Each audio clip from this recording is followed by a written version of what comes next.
Good morning, guys. I will show you how to cook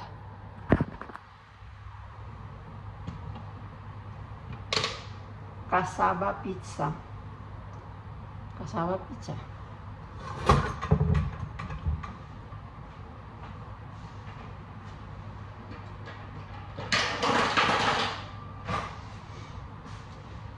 Pag nabalatan, kakad ka rin dito. Yung parang suman, di ba? Ganyan. Tapos, ano siya?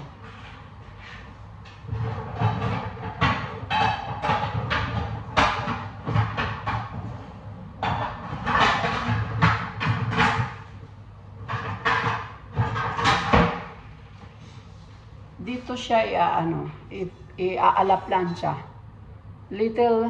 Little olive oil dito. Yung forma ng bilog niya, ganon. Dito siya ala plancha. Yan. Ito, actually, this is only the basic instead of flour. Instead yung mga pizza na na harina. This is for vegetarian or diet food pizza. Ako lang nag-imbento niyan. Tapos yung ingredients niya is may mais, 3 tuna, 3 sila doon, 3 cans. Yan, tuna. And this is the black olives. Black. Yan.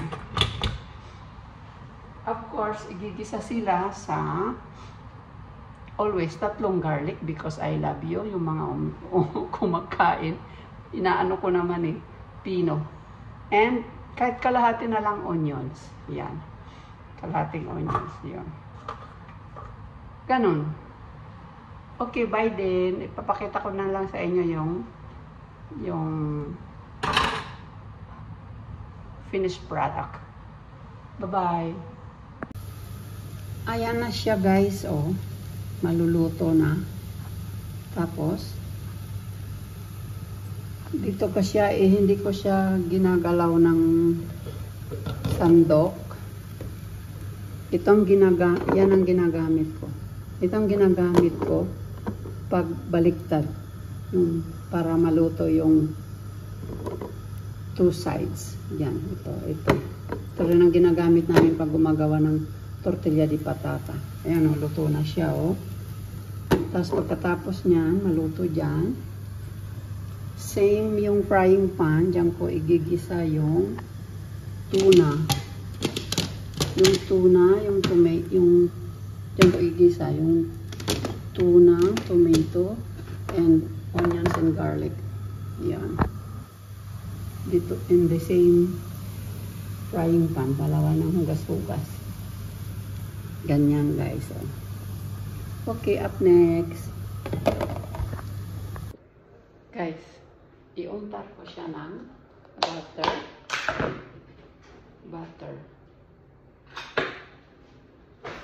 Ano dito, butter. Ganyan. Parang hot cake. Parang malinamnam. And this is very organic, guys. Walang baking powder. Walang egg. Yan. Untar ko siya parang hot cake. Yan. Ang sarap nito. Imbento ko lang to. This is my 3rd time I cook. Nauntar na ng butter. After this tomato paste.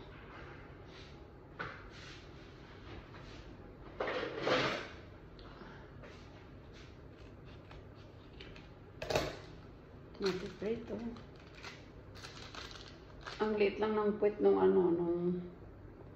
yung kawali. Kaya lang 2 personas lang naman to. Sila senior lang yung mag-asawa. Ayan. Yung tomato prito namin, hindi matamis. Ayan siya.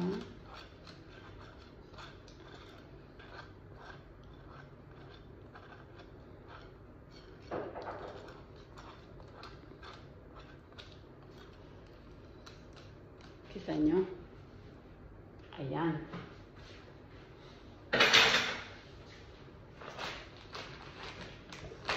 Tapos yung mozzarella.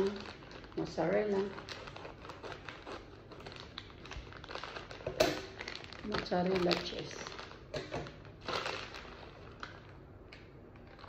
Yeah.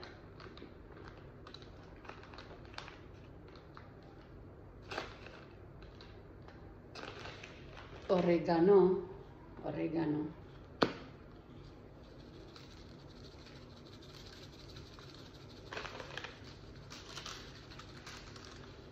Tapos lalagay na natin yung kinisa na ato.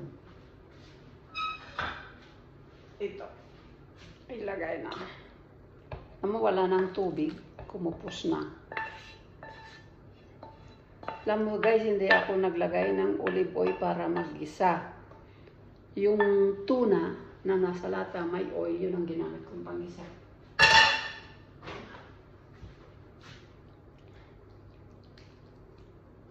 Nasa.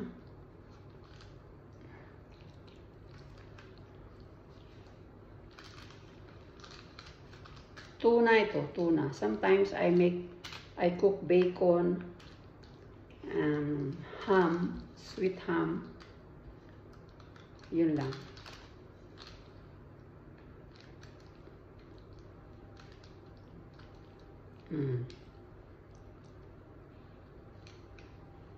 Oregano again.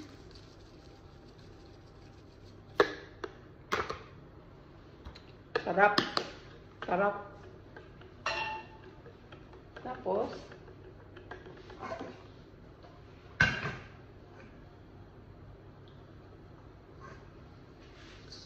yung mais. Mais.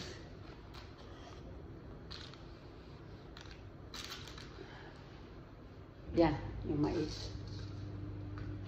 Isang latang mais.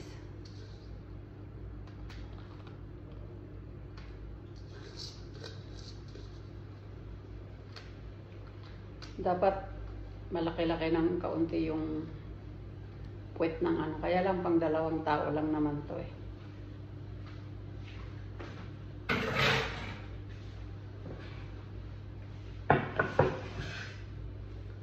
Ito, yung olives, black olives. Ganyan lang. Invento ko lang to guys. Kahit ano namang sa mga vegetarians, saka yung mga selyaka, pwede namang gumawa ng another types din ng pizza na hindi ginagamitan ng flour. Pag-imbento ka lang. Pwede rin yung yung potato, mashed potato. Pwede rin ang, ano ba to? Repolyo, ginisang repolyo. Oh. Yan. Tapos i-oven ko ulit para maluto para mag-gratin yung ano. Sarap guys, oh. Para mag-gratin na yung. Ganyan ako ka-exaggerated magano. Hindi dito matipid sa bahay, sa trabaho ko. Sarap dito magtrabaho. Galing pagkain. Yan. Tapos i-oven ko ulit para mag-gratinar siya yung mozzarella. Tapos sila senyora, pag mag-dinner na, kukat lang sila ng portion, tapos papainit nila sa plato na nila. Yun. O, diba? Ang laki niya. Bit oregano again. Oregano. Al horno, oven. I-oven ulit natin. Laki ng pizza, no? Just to gratinar yung mozzarella. Oh, ang base niya yung kasaba, kamuting kahoy.